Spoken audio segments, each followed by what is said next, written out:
ధనధాన్యముల మీద ధనధాన్యముల మీద ఆశ లేదు. గుంపెడు పిల్లలు గంపెడు సంసారం, ఆకలి బాధ చేయి ఆవుతి అయినను దైవభక్తి కలిగిన దరిద్ర అందుకు నన్నేమి చేయమంటావా? అన్నతత్రాలు కట్టించమంటావా? అనాథ శరణాలయం స్థాపించమంటావా? అది దైవమే నిర్ణయించింది.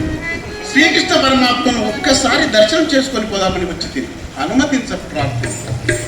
ఇంకా నయం, శ్రీవారి దర్శనం ఏమి శివాలయం అనుకున్నావా లేక సిద్ధాశ్రయం అనుకున్నావా? మహామహానీయులు నెలల తరబడి ప్రభు దర్శనార్థమునకు పడికావులు ఉన్న ఇంతవరకు అవకాశం దొరకలేదు. జాతి రతనాల హరిపదార్చనందు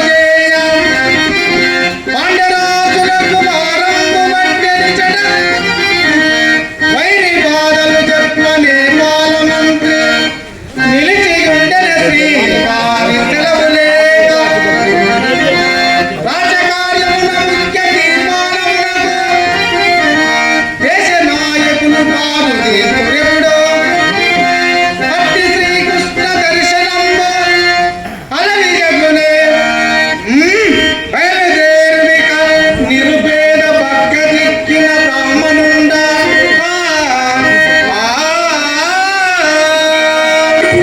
నాయన, అది యథార్థమే కావచ్చు, కానీ పతిత పావనమూర్తి భక్త సంతాన కీర్తికి మనవలె భేదభావం ఉన్నట్లు ఈ ప్రపంచం నిలుచున ప్రళయం రాకుండా అనునిత్యము మీరు సేవించు కృష్ణ పరమాత్మను ఒక్కసారి దర్శింపనొప్పును జాలున స్వామి ఆపన్నుడను ఆలసింపక అగుపడి వచ్చాను. గొప్ప మనసుతో అనుమతించడం ప్రార్థన. ఏమయ్యా, కనీసం వారిని ఎరుగుదువా? కల్లోనైనా చూచావా? అదేమి తండ్రి, శ్రీకృష్ణుడు నేను సహాధ్యాయులను, పరిచయం మాత్రమే కాదు బాల్య స్నేహితుడు.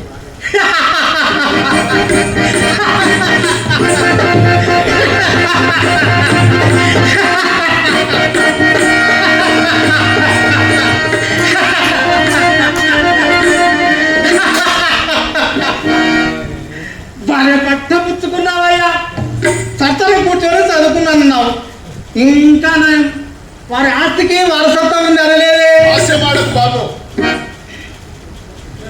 విశ్వరక్షకుడు మిత్రుని ఆదరింపడ పరమాత్మ తత్వము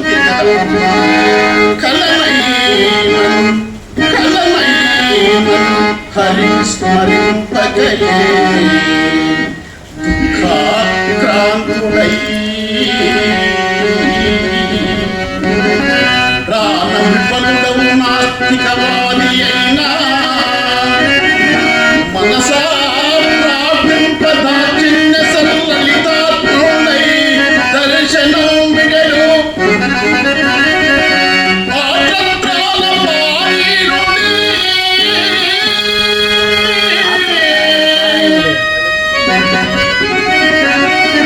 ఇలా భక్తాలిక వశ్యమైన సకలాభీష్టార్థమూర్తి పడే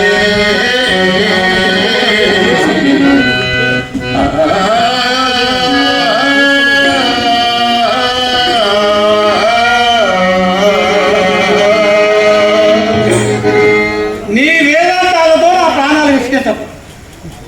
కంచి